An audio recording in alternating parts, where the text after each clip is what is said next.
The journey toward peace involves many different steps, and on Tuesday, the war torn nation of Ukraine may have taken one of the biggest steps of all toward achieving a peace with Russia to bring an end to the long 3 year war that has cost that nation many of its sons and daughters, much of its wealth, and much of its prestige around the world. Reports are coming out of Saudi Arabia that the United States has helped broker the framework of a 30-day ceasefire between Ukraine and Russia. According to reports, Ukraine has already agreed to it.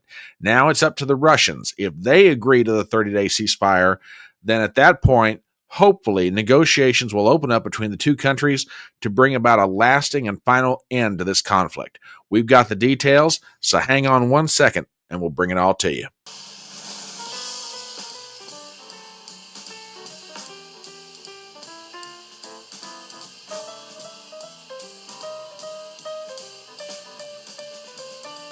My name is Brian Trippett. I am your front porch conservative.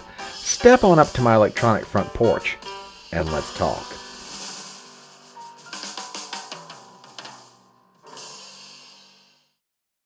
Hi, folks. Brian Trippett here, the Front Porch Conservative, and I was wondering if I could ask for your help with a couple of things. I have a channel on two different social media platforms. The first one is on YouTube.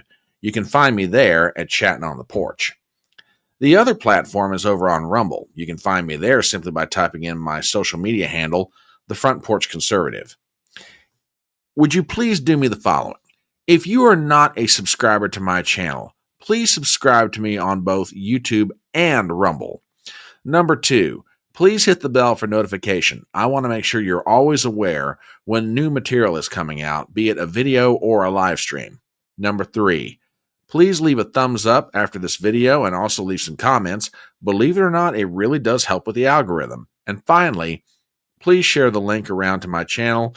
We are a going little concern, and with your help, we could become a going big concern. And with that, on to the video. On Tuesday, reports came out of Saudi Arabia that Ukraine has agreed to the framework of a ceasefire deal in its ongoing war with Russia. The ceasefire deal is contingent, of course, upon the Russians agreeing to the offer that is on the table from Ukraine, which is brokered by the United States. But if the Russians accept this, we may be on the road at last to a negotiated peace in a 3+ year war. So let's go to the headlines and see what we can figure out about all this. To the pages of the New York Times. Headline: Ukraine supports 30-day ceasefire as U.S. says it will resume military aid.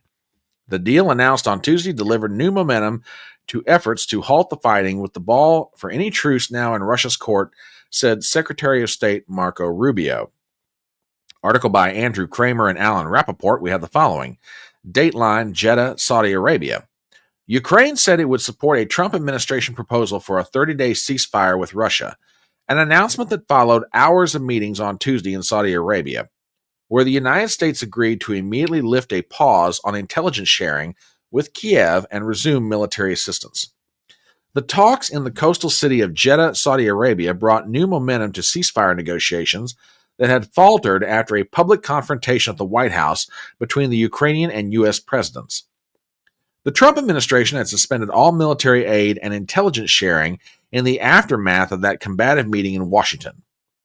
The announcements on Tuesday in a joint statement came hours after Russian officials said Ukrainian drones had targeted Moscow in the largest attack of the war on the Russian capital. In the statement, the United States and Ukraine acknowledged that the terms of any ceasefire would be subject to Russia's approval. There was no immediate comment on the ceasefire discussions from Moscow, which had no officials at the talks. Quote, Ukraine expressed readiness to accept the U.S. proposal to enact an immediate interim 30-day ceasefire if Russia did the same, the statement said. It added, quote, the United States will communicate to Russia that Russian reciprocity is the key to achieving peace.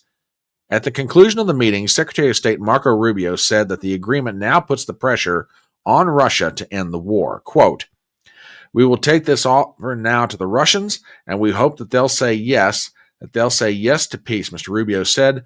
The ball is now in their court. Okay, let's talk about this for a few minutes.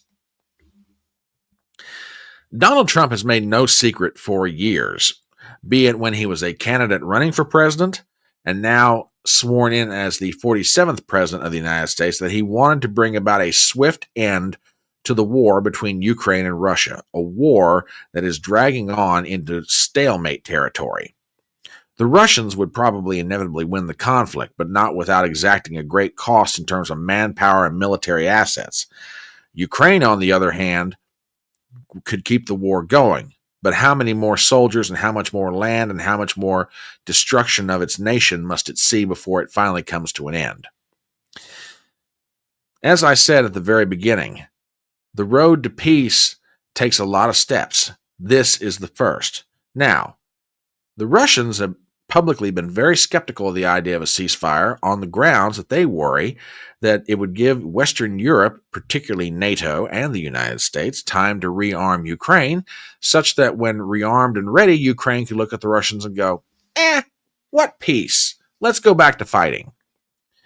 Hopefully that's not the case, and hopefully it won't happen here. Hopefully the Russians will agree to the ceasefire terms and be willing to sit down and start negotiating for an end to this conflict. Now, the Ukrainians have an incentive to bring this thing to an end for a lot of different reasons, but one of them has to do with what's going on inside their own nation right now. I don't know if you've heard about it, but there's an area to the east of Kiev, the nation's capital, called Kursk.